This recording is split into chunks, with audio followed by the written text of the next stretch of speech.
ایک مرتبہ سورہ ہم 3 دفعہ سورہ اخلاص تمام مومن مومنات تمام شہداء ملت جعفریہ اپنے تمام مرحومین کو شامل کرتے ہوئے رحم اللہ من قرأ الفاتحہ۔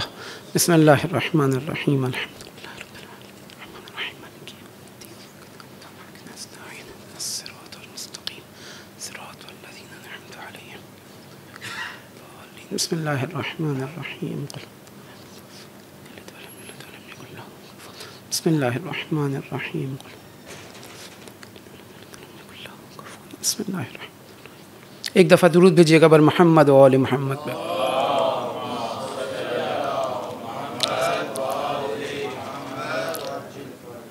اعوذ باللہ من الشیطان الرجیم بسم اللہ الرحمن الرحیم الحمد للہ رب العالمین الذي لا يبلغ مدحته القائلون ولا يحصي نعماه العادون ولا يؤدي حقه المجتهدون ثم الصلاة والسلام على أشرف الأنبياء والمرسلين حبيبنا وحبيب إله العالمين أبي القاسم محمد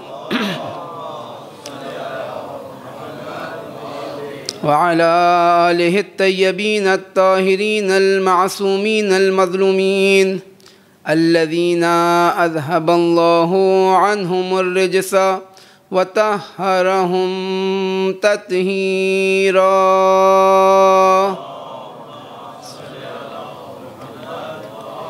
لا سيما بقية الله الأعظم إمام زماننا روحي وأرواح العالمين لتراب مقدمه الفدا وقال الله تبارك وتعالى في كتابه المجيد بسم الله الرحمن الرحيم ولا تهنوا ولا تحزنوا وأنتم الأعلون إن كنتم مؤمنين۔ درود بھیجیے گا بر محمد و آل محمد پر۔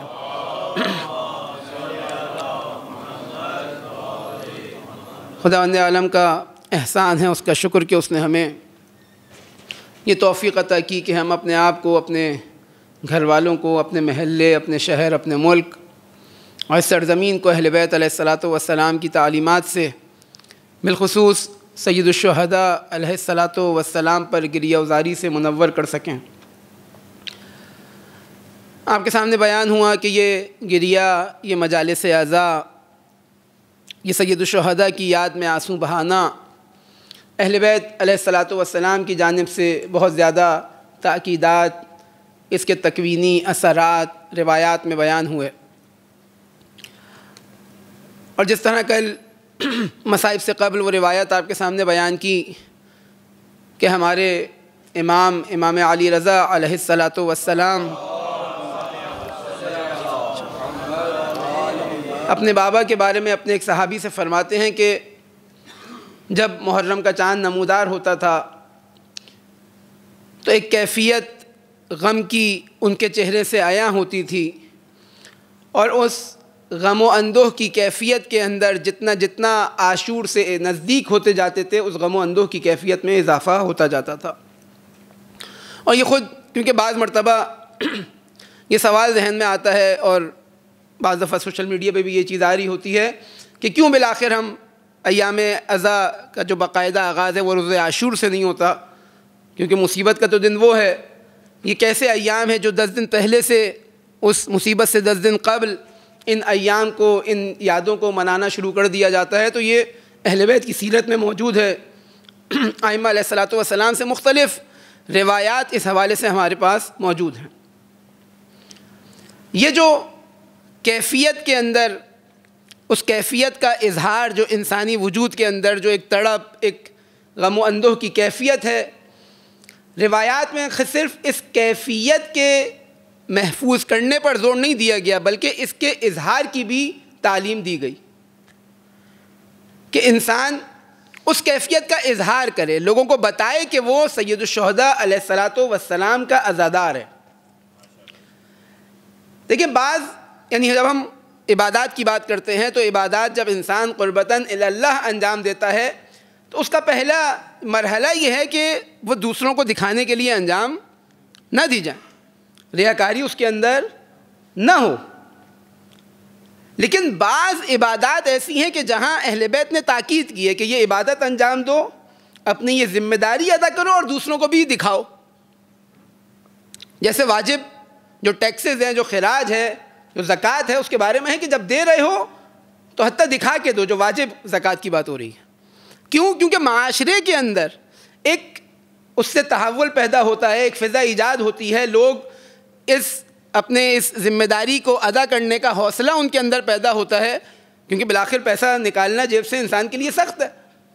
وہ کہا نہیں، فضا بناؤ، لوگوں کو لوگ آمادہ ہوتے ہیں، لوگ تیار ہوتے ہیں، لوگ ایک دوسرے کے دیکھا دیکھی اس بات کو آسانی سے قبول کر لیتے ہیں۔ لہذا بعض عبادات ایسی ہیں کہ جہاں کہا گیا کہ اس بات کو دکھاؤ۔ ایک عبادت ان میں سے عزاداری سید الشہداء علیہ الصلاۃ والسلام ہے۔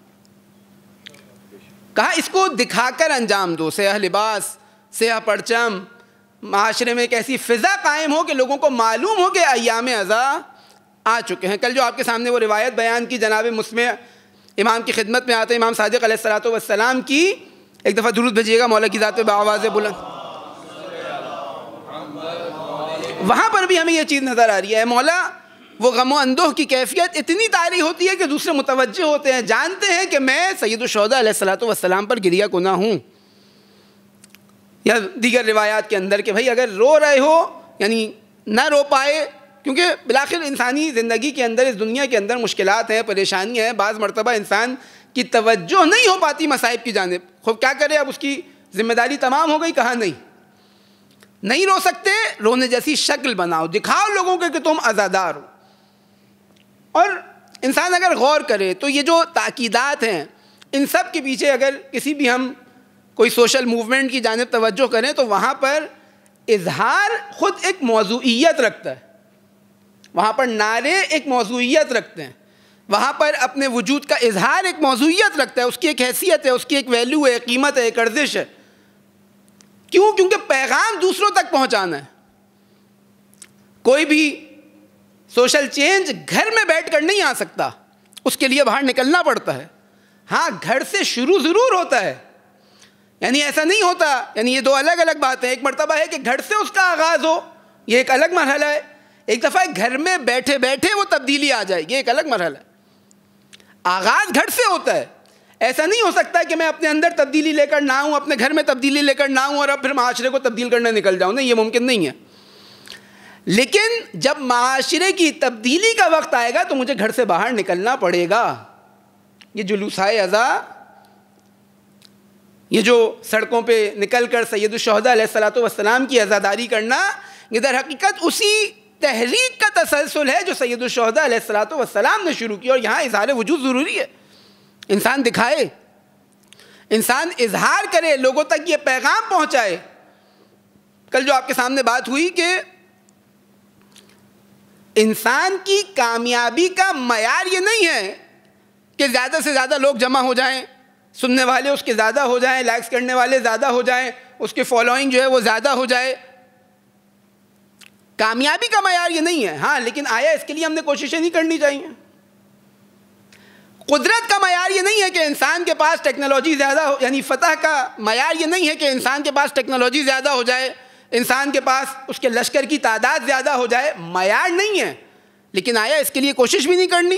نہیں، یہ ذمہ داری ہے کہ اس کے لیے کوشش کرنی ہے، تعداد بڑھانی ہے، سید الشہداء کا پیغام جتنے لوگوں تک پہنچا سکتے ہیں پہنچانا ہے۔ دشمن کے مقابل قوت و قدرت جتنی حاصل کر سکتے ہیں کرنی ہے۔ جتنی طاقت انسان حاصل کر سکتا ہے اللہ کے لشکر کی حمایت میں، اقتصادی طور پر اللہ کے ماننے والے، اللہ کے بندے جتنا مضبوط ہو سکتے ہیں، اچھی بات ہے، تاکید ہے، لیکن یہ معیار نہیں ہے کامیابی کا۔ معیار کربلا ہے،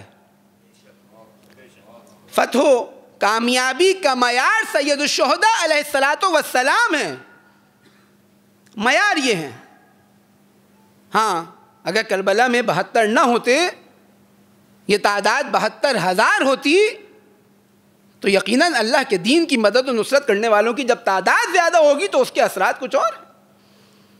اگر جناب مسلم علیہ الصلوۃ والسلام کو کوفے کے اندر جن افراد نے بیعت کی تھی وہ اس وفاداری کے پابند رہتے, اس بیعت کے پابند رہتے, تو حالات کچھ اور ہوتے.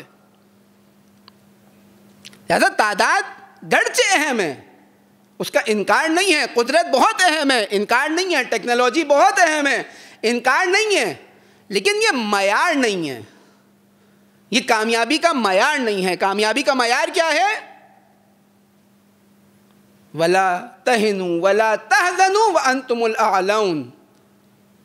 گھبراؤ نہیں, سست نہ ہو, پریشان نہ ہو, محزون نہ ہو, غمگین نہ ہو. کہیں دشمن جب تمہارے چہروں کی طرف نگاہ کرے تو یہ مت دیکھے کہ تم شکست خوردہ ہو چکے ہو, تم نے شکست کو قبول کر لیا ہے. جب دیکھے تو اسے ایسا لگے کہ تم جیتے ہوئے ہو. تمہارے چہروں سے جیت کے آثار نمودار ہونے چاہیے, اور خدا متعال تمہیں برتر قرار دے گا, تمہارے اوپر کسی کو غلبہ عطا نہ ہونے دے گا. شرط کیا ہے؟ ان کنتم مؤمنین. شرط یہ ہے کہ تم اللہ کے لشکر کے ساتھ کھڑے ہو, شرط یہ ہے کہ تم اللہ کے ولی کی رکاب میں موجود ہو. اور جب انسان کربلا کی طرف نگاہ کرے تو نظر آتا ہے, روایات کے اندر ہے کہ جتنا جس طرح ہمارے اوپر یا ائمہ علیہ الصلوۃ والسلام کی جو تاکیدات ہیں, جو ان کی سیرت ہے, کہ جتنا عاشور کے نزدیک ہوتے جاتے تھے وہ غم کی کیفیت عیا ہوتی جاتی تھی. جب کربلا کے میدان کے اندر دیکھیں تو جتنا عاشور کے نزدیک ہوتے جا رہے ہیں اتنا چہرے پر شادابی آتی جا رہی ہے, فتح و کامرانی کے آثار چہرے پر نمایاں ہوتے جا رہے ہیں. روایت کے اندر ہے کہ وَكَانَ الْحُسَيْنُ وَبَعْضٌ مَّن مَّعَهُ من خواص سے ہی, کہ سید الشہداء علیہ الصلوۃ والسلام اور بعض ایسے اصحاب جو ان کے ساتھ تھے اور خاص افراد تھے ان کے, روایت کہتی ہے کہ تشرق الوانہم وتہدأ جوارحہم وتسکن نفوسہم, کہ ان کے چہروں کی شادابی, ایک لالی ان کے چہروں سے عیا ہوتی تھی, ایک خوشحالی, ایک جیت کا سما. گویا وہ موت کی طرف جا رہے ہیں لیکن انہیں کسی موت کی فکر نہیں ہے. اور مقاتل کہتے ہیں کہ یہ ایک دوسرے کو کہہ رہے ہوتے تھے اور کسی تیسرے کی طرف اشارہ کر کے کہتے تھے کہ دیکھو انظروا الیہ لا یبالی بالموت, اس کی طرف نگاہ کرو, کل مرنا ہے, کل قتل ہونا ہے, اسے موت کی فکر ہی نہیں ہے, اسے موت سے کوئی خوف نہیں ہے. بھلا کیوں خوف ہو؟ کہ اس کے ماننے والے ہیں. وہ کیا کہتا نظر آتا ہے؟ وہ یہ کہتا نظر آتا ہے کہ ابو طالب کے بیٹے کو موت سے اس سے زیادہ انسیت ہے کہ جتنا ایک نومولود بچے کو اپنی ماں کے سینے سے ہوتی ہے. علی اتنے مانوس ہیں موت سے. خوب یقیناً ان کے ماننے والے موت کا خوف نہیں ہے. یعنی ایسا نہیں ہے کہ اگر جنگ کا سما آ جائے تو راہ فرار اختیار کر لیں. ایسا نہیں ہے کہ اگر موت سامنے نظر آئے تو بنکروں میں چھپ جائیں. نہیں, اگر موت ان کے مد نظر ہوتی ہے, اگر جنگ کا وہ سامنا کرتے ہیں, اگر ان کا کفار سے مقابلہ ہوتا ہے تو وہ میدان میں آ کر کھڑے ہوتے ہیں, ڈٹ کر کھڑے ہوتے ہیں. وہ موت سے راہ فرار اختیار نہیں کرتے, بلکہ یہ تو موت کے عاشق ہوتے ہیں, کیونکہ جانتے ہیں کہ یہ موت سبب بنے گی کہ یہ اپنے مولا کی زیارت کر سکیں. میں چلا ہوں علی سے ملاقات کو, جس کی تھی آرزو وہ گھڑی آ گئی. یہ تو تڑپ رہے ہوتے ہیں. ان کے لیے موت فنا نہیں ہوتی بلکہ بقا کی ضمانت ہوتی ہے, کیونکہ اطمینان ہے, یقین ہے, جس راستے کے اوپر چل رہے ہیں, جس راستے پر قدم بڑھا رہے ہیں, اس کے اوپر یقین رکھتے ہیں, اس سے گھبراتے نہیں ہیں, اس سے پریشان نہیں ہوتے. جانتے ہیں کہ فتح و نصرت ان کا مقدر ہے, فتح و نصرت یقینی ہے, اور اس کے آثار ان کے چہرے سے عیا ہوتے ہیں. کربلا کا یہ سفر, چھوٹے چھوٹے بچے, یہ خواتین جن پر ظلم و ستم کیا گیا, ایک مقام ایسا نہیں تھا کہ جہاں ان کے چہروں سے شکست کے آثار نمودار ہوئے ہوں. نہیں, ان کو یقین تھا اپنی فتح و نصرت کے اوپر, یہ جانتے تھے کہ یہی کامیاب ہیں سخت ترین مصائب کے اوپر، سخت ترین مشکلات کے باوجود۔ یعنی آپ تصور کریں کہ وہ بی بی کہ جس نے عصر عاشور کے وہ مصائب دیکھے، شریکت الحسین ہے نا، ان تمام مصیبتوں میں سید الشہداء علیہ الصلوۃ والسلام کی شریک ہے، ان تمام مصائب کو جھیلنے میں سید الشہداء علیہ الصلوۃ والسلام کے ہم رکاب ہیں۔ اور سید الشہداء کی شہادت کے بعد کربلا سے کوفہ، کوفہ سے شام، بنی ہاشم کے جنازے، اپنی اولاد کی شہادت، اور پھر وہ اسیری کا وہ سخت ترین سفر۔ اور جب دربار شام میں جا کر پوچھا جاتا ہے کہ دیکھا خدا نے تمہارے ساتھ کیا کیا، تو اس اطمینان کے ساتھ، اس صبر کے ساتھ، اس شہامت کے ساتھ، اس قدرت کے ساتھ بآواز بلند کہتی ہیں کہ ما رأیت الا جمیلا، کہ میں نے ان مصیبتوں کے اندر، ان مشکلات کے اندر، اس سخت ترین سفر کے اندر سوائے جمال پروردگار عالم کے کچھ نہیں دیکھا۔ یہ ہیں بنی ہاشم، یہ ہیں اہل بیت علیہ الصلوۃ والسلام۔ اور امیر المومنین علیہ الصلوۃ والسلام کا قول ہے، امام کا فرمان ہے کہ ما اضمر احد شیئا الا ظہر فی فلتات لسانہ وصفحات وجہہ، کہ کوئی چیز جو انسان کے ضمیر میں موجود ہوتی ہے، کوئی چیز جس پر انسان کو یقین ہوتا ہے، جس پر انسان کو اطمینان ہوتا ہے، جس پر انسان ایمان رکھتا ہے، وہ انسان کے گفتار و کردار سے عیاں ہوتی ہے، وہ چھپی نہیں رہ سکتی۔ یعنی ایسا نہیں ہو سکتا کہ یقین مجھے کسی اور چیز پر ہو لیکن میرے اعضاء و جوارح کچھ اور بیان کر رہے ہو، نہیں۔ اگر یقین ہے اس راستے کے اوپر تو اب میرے کردار سے، اب میرے گفتار سے یہ چیز عیاں ہوگی، میری جیت کا اعلان کر رہا ہوگا میرا پورا وجود۔ لیکن یہاں پر ایک مرحلہ کہ یہ جو فتح و نصرت، کیونکہ ہمارا جو موضوع چل رہا ہے وہ یہ کہ معیار کیا ہے فتح و نصرت کا؟ معیار کربلا ہے۔ معیار یہ نہیں ہے کہ انسان لشکر کی تعداد میں لشکر کے اضافہ ہو جائے، معیار یہ نہیں ہے کہ ٹیکنالوجی میں اضافہ ہو جائے، معیار یہ نہیں ہے کہ شمشیر زنوں کی تعداد میں اضافہ ہو، معیار یہ نہیں ہے کہ قدرتی طور پر ایک قدرت کے اندر یہ جیت جائیں، سلطہ ان کو مل جائے، غلبہ ان کو مل جائے، حکومت ان کو مل جائے۔ یہ سب ضروری ہے، اس کے لیے انسان نے تشویق کرنی ہے اللہ کے دین کے غلبے کے لیے، لیکن کامیابی کا معیار یہ نہیں ہے۔ لیکن جب ہم ان روایات کی طرف نگاہ کریں تو ایک ذمہ داری ہماری لگائی ہے، وہ جو آپ سے پہلے بات ہوئی کہ ایسا نہیں ہے کہ انسان کہنے لگے کہ نہیں اب تو قدرت کا حصول نہیں چاہیے تو ہم اب گھر میں بیٹھے، جب معیار فتح یہ نہیں ہے، جب معیار کامیابی یہ نہیں ہے تو اب میری کوئی ذمہ داری نہیں ہے۔ نہیں، تمہاری ذمہ داری ہے کہ تم اللہ کے دین کی مدد و نصرت کرو، اور تمہاری یہ فردی ذمہ داری نہیں ہے، یہ تمہاری اجتماعی ذمہ داری ہے۔ یعنی تم نے اکیلے نکل کر اللہ کے دین کی مدد نہیں کرنی، بلکہ تم نے معاشرے کو آمادہ کر کر اللہ کے دین کی مدد و نصرت کرنی ہے۔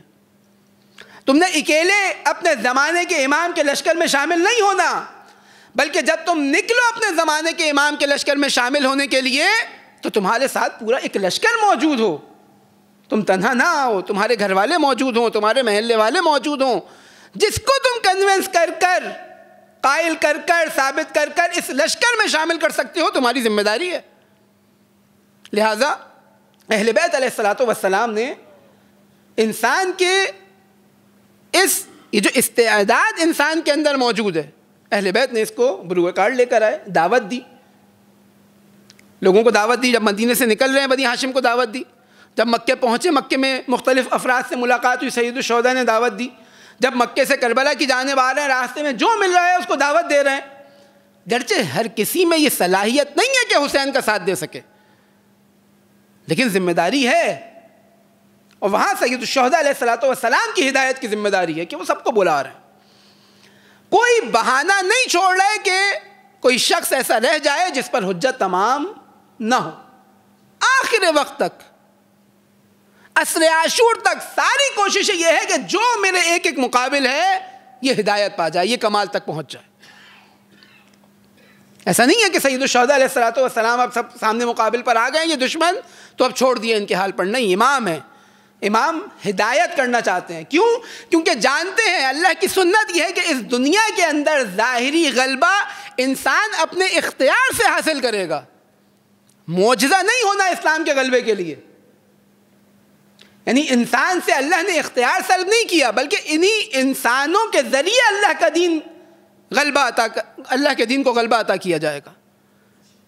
انہی انسانوں کے ذریعے، اسی لشکر کے ذریعے. اگر معجزہ ہونا ہوتا تو امیر المومنین علیہ الصلوۃ والسلام انجام دے دیتے. یہ جو غیبت کا ایک سخت ترین دور، معصوم علیہ الصلوۃ والسلام غیبت میں ہے اور انسان مستقیماً ان سے فیضیاب نہیں ہو پا رہا، خوب اس کی ضرورت نہیں تھی اس امتحان کی کہ ابھی آمادہ ہوں، ابھی تیار ہوں. یہ لشکر جب آمادہ ہوگا تو اب یہ انسان اپنے اختیار کے ساتھ اللہ کے دین کی مدد و نصرت کرے گا اور اللہ کے دین کو اس دنیا پر غلبہ عطا کرے گا. لہذا کہ اختیار سلب نہیں ہوا. ایسا نہیں ہوا کہ خداوند متعال کی سنت تبدیل ہو گئی اور کہا کہ نہیں آج معجزے کے ذریعے اللہ کے دین کو غلبہ عطا کر دیا جائے گا. نہیں، اس انسان نے اپنے اختیار کے ساتھ، ان نیک لوگوں نے اپنے ارادے سے اللہ کے دین کو غلبہ عطا کرنا ہے. اور کل جنگ بدر کے وہ آیات بیان ہوئیں کہ خداوند متعال کہہ رہے کہ ہم نے تمہاری بدر میں نصرت کی، وَأَنْتُمْ أَذِلَّةٌ، تم فقر محض تھے، تم اپنے آپ کو خداوند متعال کے سامنے بیچارہ سمجھتے تھے، محتاج سمجھتے تھے، اور ٹوٹلی تمہاری ڈیپینڈنسی کس پر تھی؟ اللہ تعالیٰ پر تھی. اس حال میں ہم نے تمہاری مدد کی. جب جنگ بدر کا واقعہ ہوا تو اب ظاہر سی بات ہے وہ لوگ، وہ داستانیں جو ہم سنتے ہیں کہ میدان سے فرار ہو جاتے تھے، ان کی پہلی کوشش یہ ہوتی تھی کہ جنگ ہو ہی نہ. لیکن آج بھی ایک سہولت، ایک آرام کی کیفیت بعض مرتبہ نظر آتی ہے کہ بھائی کیا ضرورت ہے، خواہ مخواہ دنیا سکون سے چل رہی ہے، خواہ مخواہ ظلم و ستم کے خلاف آواز اٹھا کر ایک مصیبت کو مول لیا جائے. کل 10 انسان مر رہے تھے، آج 15 مرنے لگ جائیں گے، لہذا کیا کیا جائے؟ اپنے انسانی اقدار کو نابود کر دیا جائے. اس انسانیت سے حیوانیت کی طرف ہجرت کر لی جائے، لیکن ان اقدار کا پاس نہ رکھا جائے. اس دور میں بھی لوگ ہوتے تھے، رسول اللہ کو مشورے دیے کہ ہمارے لشکر میں تعداد دیکھیں آپ کتنی کم ہے. بدر کے اندر مقابل اس کی تعداد بہت زیادہ ہے، گھڑ سوار اس کے زیادہ ہیں، شمشیر زن اس کے زیادہ ہیں. یا رسول اللہ کیا ضرورت ہے، ہم سکون سے بیٹھیں، اپنی عبادت کریں، اپنی نمازیں پڑھیں، اپنے روزے رکھیں، اپنے حج ادا کریں، کیا ضرورت ہے کہ ہم کفار سے مد مقابل آئے؟ انہوں نے کیا، ظلم کیا، لیکن وہاں پر بھی ایک علی کا ماننے والا موجود تھا. جناب مقداد، یہ جب بعض افراد کے یہ بیانیے وجود میں آنا شروع ہوئے تو جناب مقداد کھڑے ہوئے، یا رسول اللہ ہم یہودیوں جیسے نہیں ہیں کہ جناب موسیٰ کو کہیں کہ یا موسیٰ فَاذْهَبْ أَنْتَ وَرَبُّكَ فَقَاتَلَا، اے موسیٰ آپ اور آپ کا پروردگار جائیں اور یہ جا کر جنگ لڑیں، اور جب جیت جائیں تو ہمیں آ کر خبر دے دیے گا اِنَّا هَا هُنَا قَاعِدُونَ، ہم یہاں سکون و اطمینان کے ساتھ بیٹھے ہوئے ہیں، جب جیت جائے اللہ کا لشکر تو ہمیں بتا دیجیے گا، ہم آ جائیں گے. اور اب اس غلبے اور اس سلطے کی جو فضا ہے اس سے استفادہ کریں. کہ کہا نہیں رسول اللہ ہم آپ کے رکاب میں موجود ہیں، آپ جنگ کریں تو بھی ہم آپ کے ساتھ ہیں، آپ صلح کریں تو بھی ہم آپ کے ساتھ ہیں، آپ کا حکم ہے جس کے ہم پیرو ہیں، ہم جنگ سے فرار کرنے والے نہیں ہیں. یہ اللہ کی سنت رہی ہے. اللہ کے دین کو غلبہ عطا کرنا ہے کس کے ذریعے؟ لوگوں کے ذریعے. اور ان لوگوں کی آمادگی، ان لوگوں کی ہدایت، ان لوگوں کو شعور عطا کرنا، ان لوگوں کو جہالت و گمراہیوں سے نکالنا، یہ اہل بیت علیہ الصلوۃ والسلام کا کام ہے. شرط یہ کہ ہم اپنی جانب سے ایک قدم بڑھائیں، وہ خداوند متعال کی صفات کے تجلی 10 قدم ہماری طرف بڑھانے کو تیار. ہماری طرف سے ایک قدم ضروری ہے. یہ غیر اختیاری طور پر اللہ کی ہدایت نہیں ہو سکتی. ایسا نہیں ہو سکتا میں نہ چاہوں اور اللہ مجھے کمال پر پہنچا دے. نہیں، انسان کو با اختیار بنایا ہے. اور خود اس ہدایت کے اندر جو ایک بنیادی ترین چیز ہمیں نظر آتی ہے وہ انسانیت کے شعور کو بلند کرنا ہے، جو کل زیارت اربعین کے جملے آپ کے سامنے تلاوت کیے. وَبَذَلَ مُحْجَتَهُ فِيكَ لِيَسْتَنْقِذَ عِبَادَكَ مِنَ الْجَهَالَةِ وَحَيْرَةِ الضَّلَالَةِ کہ سید الشہداء نے اپنے آپ کو اے اللہ تیرے اوپر قربان کر دیا. کس لیے؟ تاکہ تیرے بندوں کو جہالت و گمراہی سے نجات عطا کریں. امیر المومنین علیہ الصلوۃ والسلام ایک دفعہ درود بھیجے مولا کی ذات پہ بآواز بلند.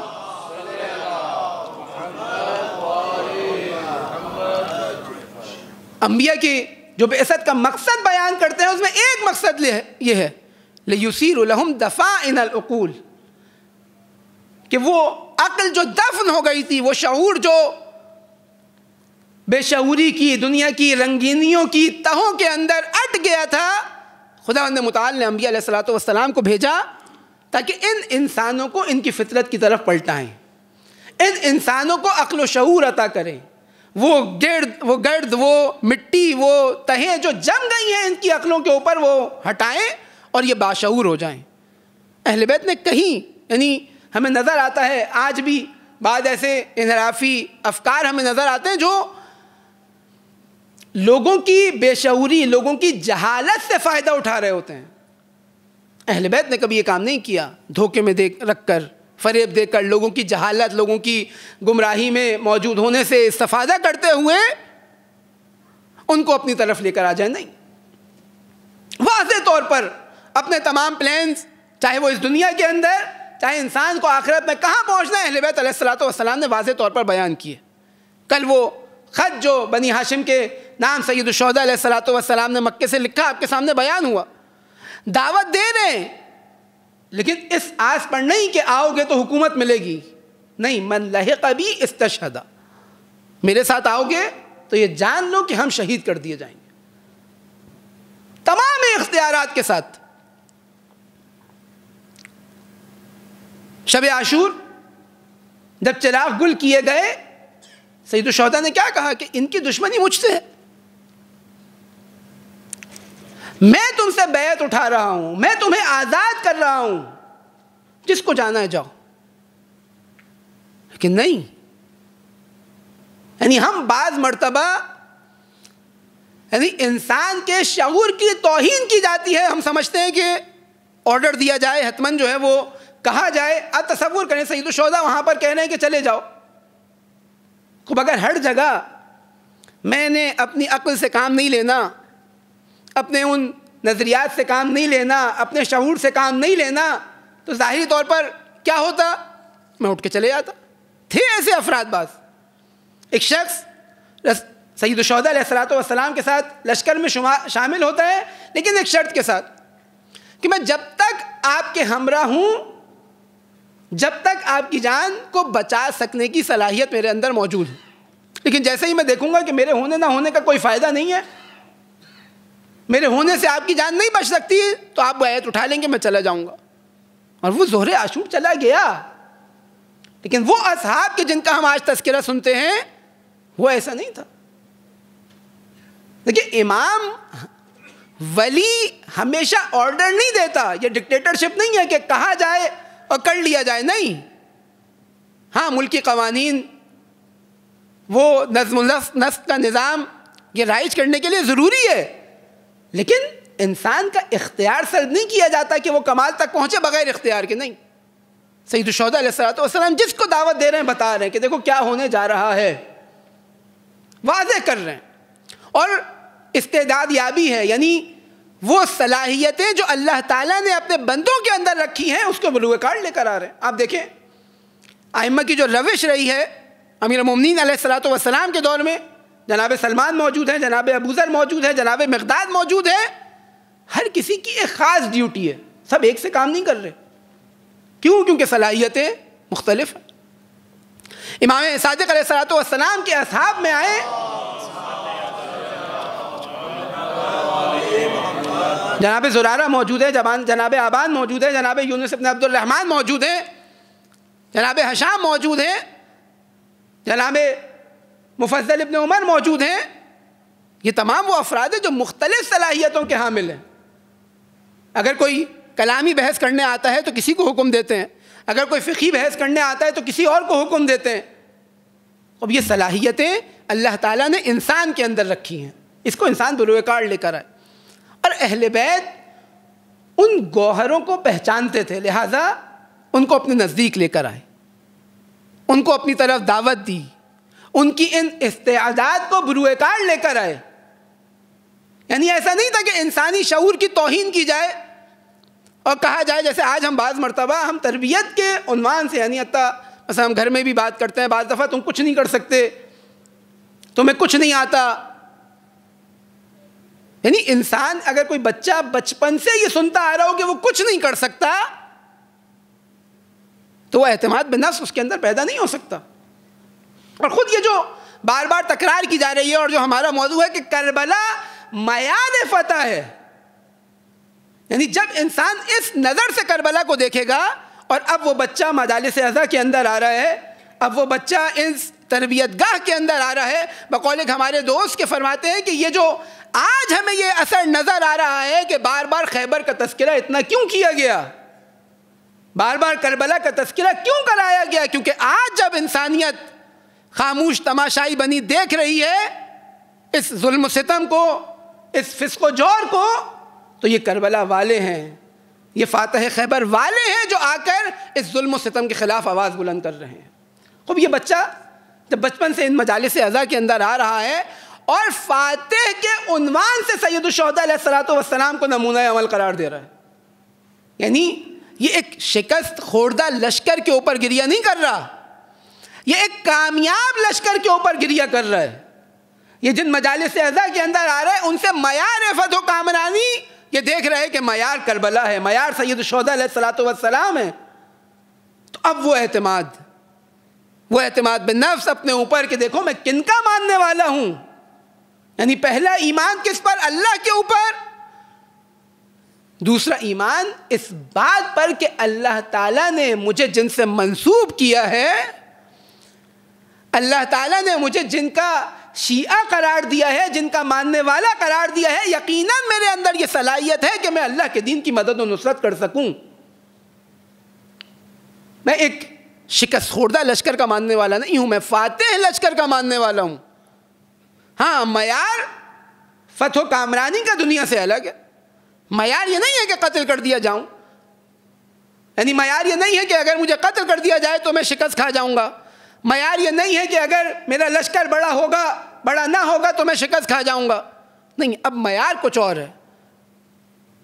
بقول امام خمینی علیہ الرحمہ فرماتے ہیں کہ جس کا رابطہ خداوند متعال سے ہو وہ کبھی شکست نہیں کھاتا. اور یہ سید الشہداء علیہ الصلوۃ والسلام کے جملات سے الہام لیا ہوا جملہ ہے. کیا فرماتے ہیں کہ خداوند متعال نے جو ارادہ کیا ہے میرے لیے میں اس کے اوپر باقی رہوں گا.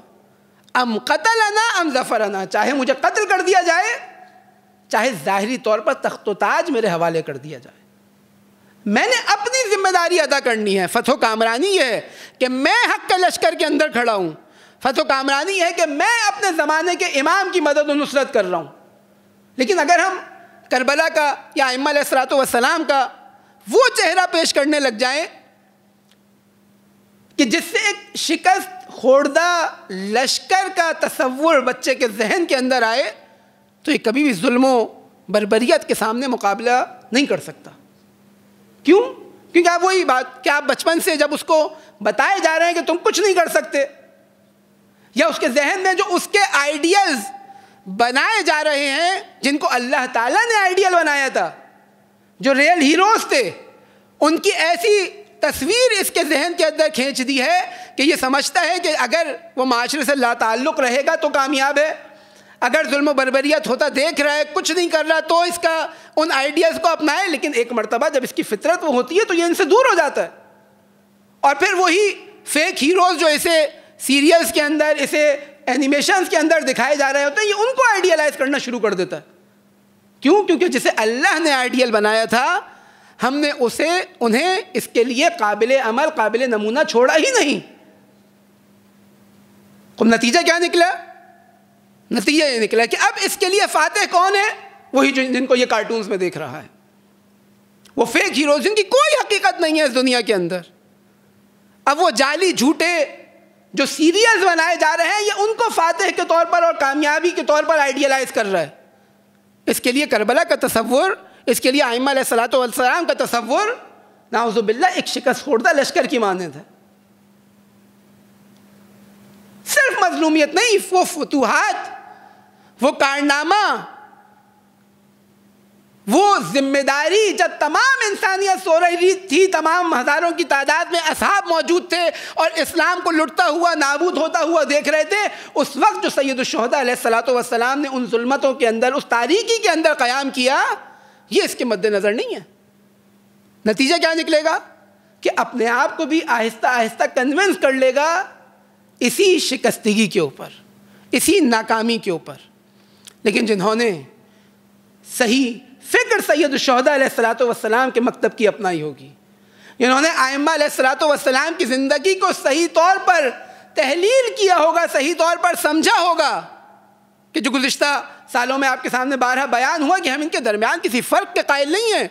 ایسا نہیں ہے کہ سید الشہداء علیہ الصلوۃ والسلام جو ہیں وہ صرف تنہا شجاع اور بہادر ہیں اور باقی ائمہ علیہ الصلوۃ والسلام نعوذ باللہ نہیں، لا نفرق بین احد منہم، ہم ان کے درمیان کسی فرق کے قائل نہیں ہیں۔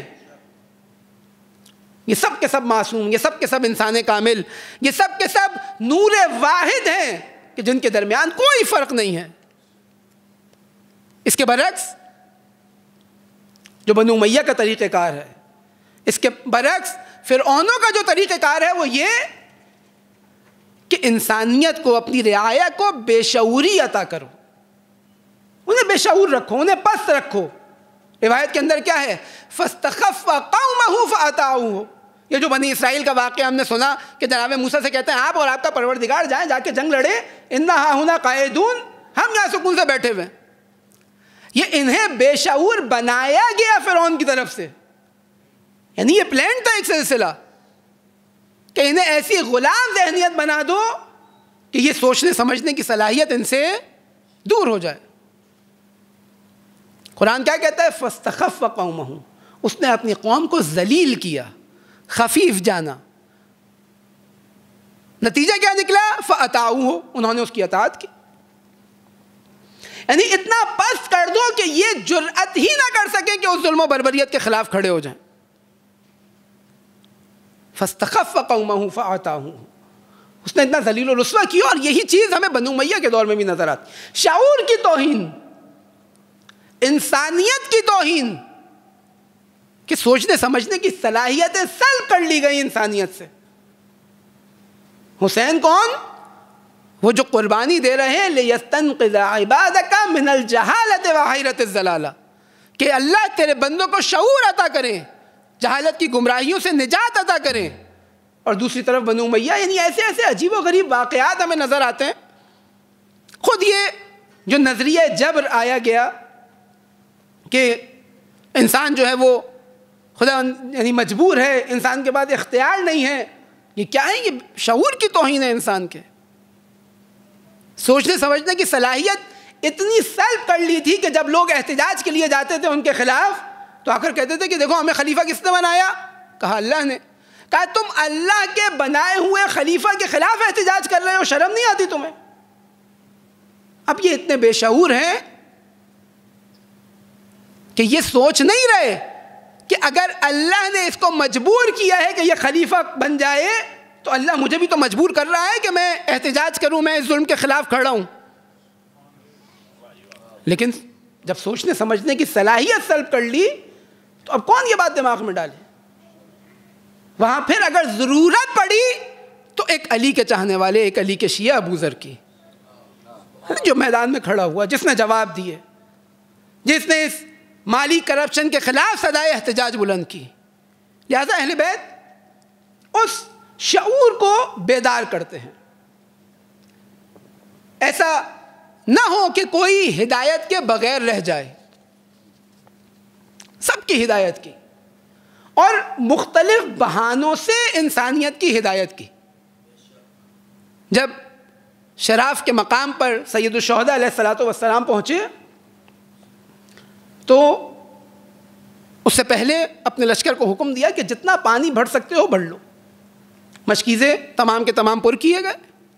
اب یہ لشکر جب شراف کے مقام پر پہنچا تو ہر کا لشکر 1000 لوگوں کے ساتھ، 1000 سپاہیوں کے ساتھ سید الشہداء علیہ الصلوۃ والسلام سے آ کر ملاقات کرتا ہے۔ کیا کہ ہمیں عمر سعد کی جانب سے مامور کیا گیا ہے کہ ہم آپ کو کوفے کی جانب آگے بڑھنے نہ دیں. امام یعنی جب یہ لشکر آیا، دیکھیں کتنے کریم ہیں اہل بیت. امام نے وہ جو مشکیزیں پر کیے تھے نا، کیونکہ جانتے تھے کہ کون آنے والا ہے. جیسے ہی ہر کا لشکر آیا، اس بھوک و پیاس کی حالت میں، یہاں تک کہ مقاتل بیان کرتے ہیں کہ ان کے گھوڑے پیاس سے تڑپ رہے تھے، اور امام علیہ الصلوۃ والسلام کے پاس جتنا پانی تھا امام کے لشکر کے پاس، سب کا سب اس لشکر کے لیے کھول دیا گیا. اور ایک شخص ہر کے لشکر میں کہتا ہے کہ میں تھوڑا سا پیچھے رہ گیا تھا. جب میں پہنچا تو میں نے دیکھا کہ سب لوگوں کو سیراب کیا جا رہا ہے، کسی کی توجہ میری جانب نہیں ہے. آپ کریم ہونا دیکھیں. سید الشہداء کا کہتا ہے کہ میں نے ایک مرتبہ دیکھا کہ حسین آگے بڑھے، مشکیزہ لے کر آئے، اور حسین نے میرے دہان سے مشکیزہ لگایا. کہا لیکن میں اتنا حواس باختہ تھا، میں اتنا پیاسا تھا کہ مجھے ہوش نہیں تھا.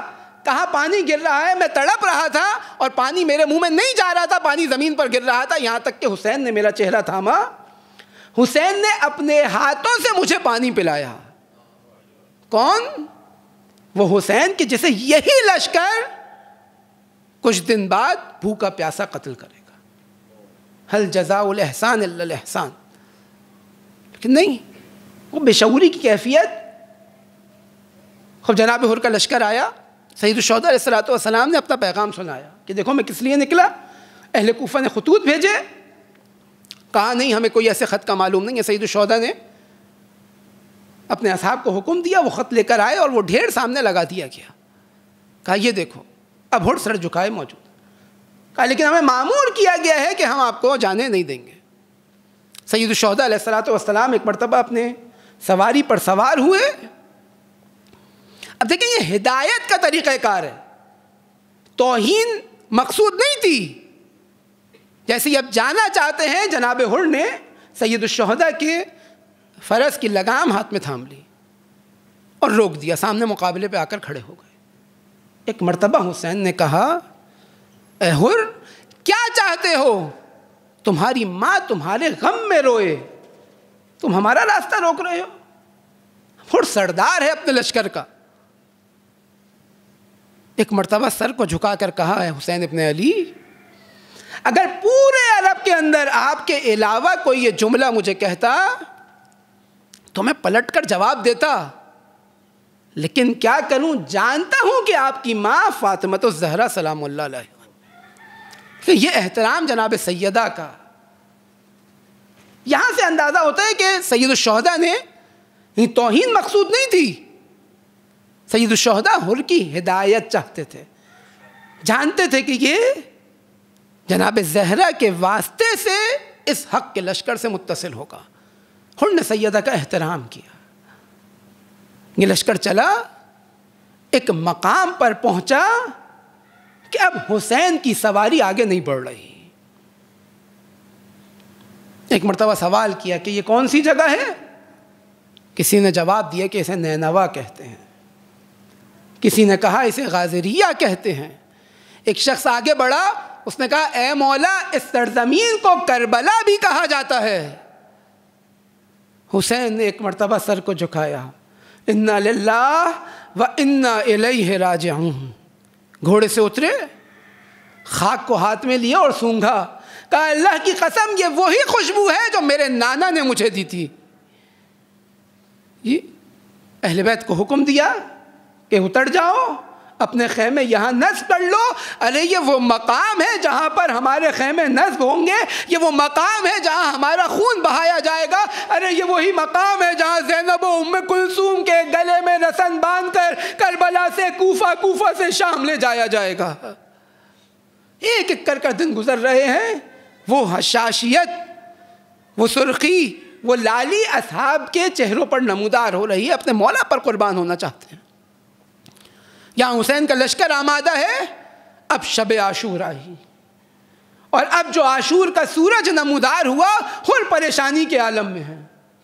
گئے عمر سعد کے پاس، کہا واقعی جنگ چاہتے ہو؟ کہا ہاں، اور ایسی جنگ ہوگی کہ بدن کے اوپر سر باقی نہ رہیں گے. ہر کی یہ حالت مضطرب ہے.